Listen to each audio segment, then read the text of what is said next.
Saudara-saudari, saudara-saudari, ya, sekarang daripada Kang Financial Advisory dan rakan-rakan CC Advisory. Hari ini kita punya topik ialah tanggungjawab utama pada majikan. Ya, apa tanggungjawabnya? Jadi tanggungjawab ialah mencarum KWSP untuk dia punya pekerja. Jadi berapa dia kena carum ikut ada tu dari KWSP, berapa punya gaji, berapa dia kena carum, semua ditetapkan oleh KWSP. Jadi majikan ikut dia punya tanggungjawab lah. Dan itu kita jemput Jerry cakap dengan tentang staffnya, dia punya pekerja. Okey.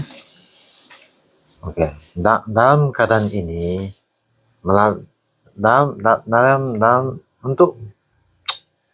dalam KWSP ini, para pekerja juga memainkan peranan. Kita harus menyimak tiap-tiap bulan caruman yang kita perlu buat, dan kita pekerja juga harus membawa caruman dari bulan ke bulan. Ini mesti mau menyimak dan lihat secara teliti.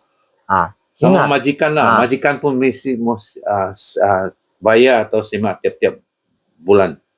KWSP merupakan simpanan hari tua kita semua. Para pekerja haruslah pantau dan lihat dari bulan ke bulan. Okey. Terima kasih Jerry. Ya. Lain lagi kita mau cerita ialah dia punya dia punya majikan, kalau dia tidak carum, dia culas, dia akan ambil tindakan oleh KWSP. Ya. Satu ialah sekatan perjalanan ke luar negeri. Kedua, mungkin didakwa ke mahkamah lah. Ini dia punya apa? Okey, Jerry? Okey.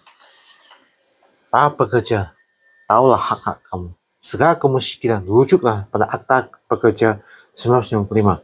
Dan juga kalau ada semang kemusykilan, semang masalah, rujuklah dengan Jabatan Buruh, Mahkamah Buruh dan agensi-agensi kerajaan yang berkaitan.